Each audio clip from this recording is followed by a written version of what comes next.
스튜어드십 코드라는 말이 있습니다. 직역하면 집사 강령 정도 될까요? 이 국민연금 같은 기관 투자자들의 행동 강령을 말하는 건데요. 기관을 집사로 표현을 했습니다. 다른 사람들의 돈을 맡아서 관리하는 서양의 집사 같은 존재라는 것이죠. 집사들은 그 맡은 돈을 철저히 운용해야 하고 그러기 위해서는 투자한 기업들이 제대로 경영을 하도록 강제해야 한다는 게 스튜어드십 코드의 정신입니다. 최근 국내 최대 기관 투자자인 국민연금이 그 스튜어드십 코드를 제대로 실행하겠다. 주주로서 적극적 역할을 해서 기업의 경영이 제대로 되도록 하겠다라고 선언을 했습니다. 그러자 재계가 반발하고 나섰는데요. 어떤 논란들이 벌어지고 있는지 알아보겠습니다. 민주사회를 위한 변호사 모임의 부회장이신 김남근 변호사 나오셨습니다. 안녕하세요. 네, 안녕하십니까. 자, 이제 2018년에 이미 국민연금은 스튜어드십 코드를 발의하겠다라고 이미 선언을 했고, 이제 지난해 말에 구체적인 내용 어떻게 할지가 확정이 됐는데, 어떤 내용이 확정이 된 건가요?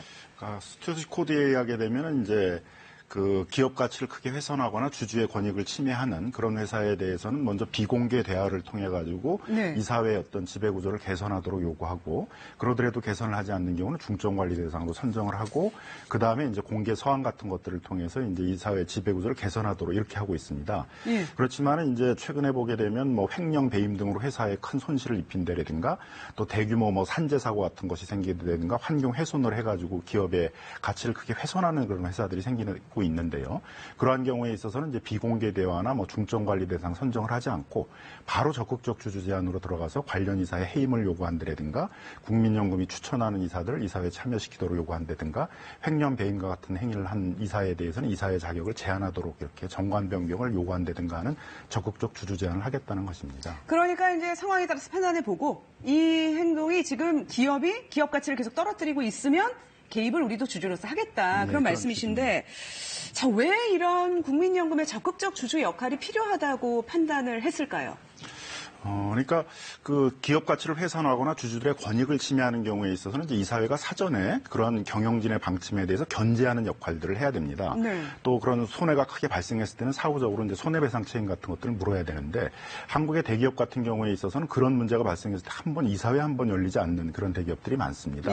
이렇게 지배 구조가 불투명하다 보니까 예측치 못한 손실들이 발생 우려가 커서 한국의 대기업들의 주식 가치가 크게 떨어져 있습니다. 그래서 이렇게 지배 구조를 투명하게 만드는 것들은 이제 기업의 가치를 크게 이제 끌어올려서 투자를 하고 있는 국민연금의 투자 수익들을 극대화시키는 이제 전략이 되는 것이죠.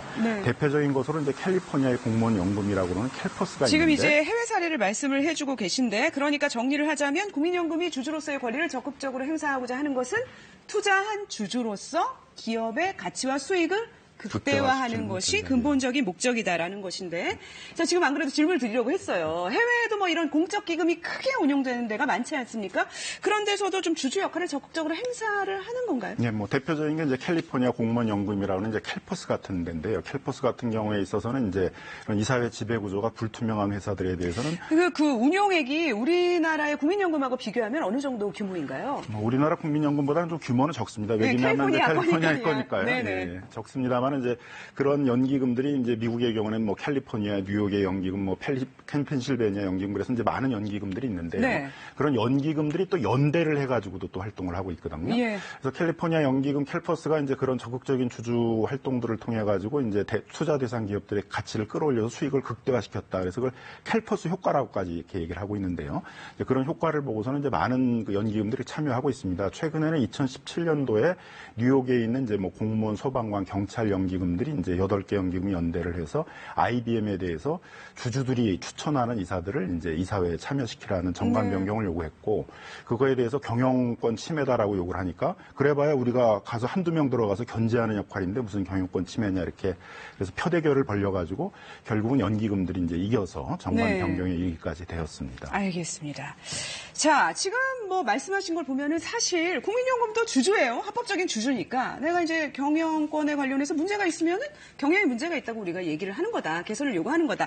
이제 당연한 권리인데, 사실은 이제 이 문제가 되는 것은 국민연금이 국민의 돈을 다루고 있으면서 또 이 뒤에 이제 표가 나오는데, 표를 좀 보여주시겠어요? 그래서 이제 그 국민의 돈을 다루고 있어서 좀 신중하게 다루기 위해서 위원들을 운영하고 있는데, 기금운용위원회가 지금 이제 보시는 것처럼 위원장, 당연직, 이제 장차관들로 구성이 되어 있고요. 사용자, 근로자, 가입자, 전문가, 대표 뭐 이런 분들이 구성이 되어 있는데 저 이제 이 구성만 봐도 좀 너무 정부 영향력 하에 있는 것이 아니냐. 그래서 지금 말씀하신 그런 기업에 대한 지배구조나 경영과 관련된 개선 요구가 이 정부의 정책과 궤를 같이 하면서 정치적으로 좀 되는 거 아니냐라는 게 재계의 반론이죠. 어떻게 생각하십니까? 국민연금은 이제 국민들이 맡긴 노후자금들을 관리하는 데니까 당연히 정부가 참여해서 관리를 해야 되는데요. 네. 문제가 되는 것들은 이제 이 투자 전략 차원에 있어서 이 투자 사업을 하는 것들에 대해서까지도 이제 뭐 보건복지부 장관이 운영을 하고 있는 기금운용위원회나 이런 데들이 결정을 해야 되느냐에 대해서는 이제 이견이 있는 거죠. 네. 그래서 이제 다른 국가의 예들처럼 이제 전문적인 그 투자만 전담하는 기관을 따로 만들어서 독립시켜서 운영하자라는 이제 요구를 하고 있는 거고요. 움직임들이 좀 있었죠. 그리고 이제 지금도? 네. 그런 차원에서 만든 게 이제 수탁자 책임위원회라고 그래서 이제 그 투자 전문가들이 참여를 해서 어떻게 이제 문제가 되는 그런 기업들에 대해서 주주권을 행사하냐는 것들을 전문적으로 결정하는 기관을 따로 만들고 있는 것입니다. 네. 지금도 말씀하신 그 수탁자 책임 전문위원회를 만들긴 만들었어요. 그래서 이제 뭐 정부 그 장차관들이 어떻게 그런 것까지 세세하게 결정을 하냐, 전문가들이 결정을 하라. 근데 그게 좀 잘 운영이 안 되고 있죠. 이제 잘 그 운영이 안 되는 게 최근에 이제 이렇게 그 게임을 바꿨어요. 근데 네. 3월 달에 주주총회가 대부분 열리게 되는데 그럼 지금쯤이면 이제 어떤 기업에 대해서 어떤 주주권을 행사할 것이냐. 특히 이제 그냥 이사회가 제안하는 안건에 대한 찬성 반대만을 하는 게 아니라 그 국민연금 차원에서 뭐 이사 해임이라든가 이런 이사를 추천한다라든가 이런 적극적 주주권을 행사하려면 6주 전에 주주총회로부터 6주 전에 먼저 주주 제안을 해야 되거든요. 그럼 네. 2월 초인데 네. 지금 수탁자 책임위원들을 다 바꾸면은 2주도 안 남았는데 어떻게 그런 적극적인 주주 제안을 할 수가 있겠느냐. 그래서 이제 국민연금이나 이제 보건복지부가 주주권 행사에 대해서 소극적으로 대응하는 거 아니냐. 이제 이런 네. 비판들이 제기되고 있습니다. 네, 그래서 이제 그런 부분에 대해서는 정부가 원래 전문기관을 설립하려고 했었던 목표에 맞게 일을 진행을 시켜줘야 돼요. 그래야 이제 말씀하신 정당한 주주로서의 역할도 할 수 있을 것이고. 자, 질문을 하나 더 드리자면은 사실은 이 국민연금 기금이 국민의 노후를 위한 공적 기금이기 때문에 조금 보수적이고 안정적으로 안전하게 투자를 해야 된다라는 시각이 있어요. 그래서 이를테면은 지금 이제 한진 얘기가 나왔는데 국민연금이 최근에 한진 주식회사 한진 지분 비율을 10% 가까이 늘렸는데 만약에 한진이 문제가 있다면은 이런 기업 지분은 오히려 줄이는 게 낫지 않겠느냐. 그래서 안전적으로 자산을 운영한다는 측면에서는 좀 너무 적극적인 주주 역할이 위험할 수도 있다라는 시각에 대해서는 어떻게 보십니까? 그러니까 뭐 부도가 날 우려가 있다라든가 이제 뭐 그런 크게 기업 가치가 당장 훼손될 우려가 있는 그런 회사는 이제 위험 투자를 하면 안 되겠죠. 근데 네. 이제 한진칼은 지금 문제가 되고 있는 거는 기업은 정상적으로 운영이 되고 있는데 지배구조가 불투명해서의 예측하지 못한 불측의 손해가 발생할 수 있기 때문이거든요. 그러니까 네. 지배구조 개선 같은 것들을 통해 가지고 기업 가치를 끌어올리면 되는 문제이고 최근에 있어서의 이제 지분이 늘어나는 것들은 경영권 분쟁이 생기거나 기업의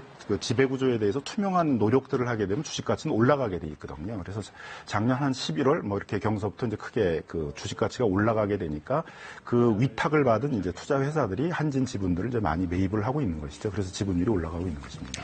자, 알겠습니다. 어쨌든 이제 국민연금은 주주 역할을 통해서 수익을 극대화하는 것이 이제 뭐 선택할 수 있는 중요한 옵션 중에 하나로서 계속 논의가 돼야 하겠지만 이 어쨌든 국민연금의 안정성에는 훼손하지 않는 차원에서 그게 이루어져야 한다라는 생각이 듭니다.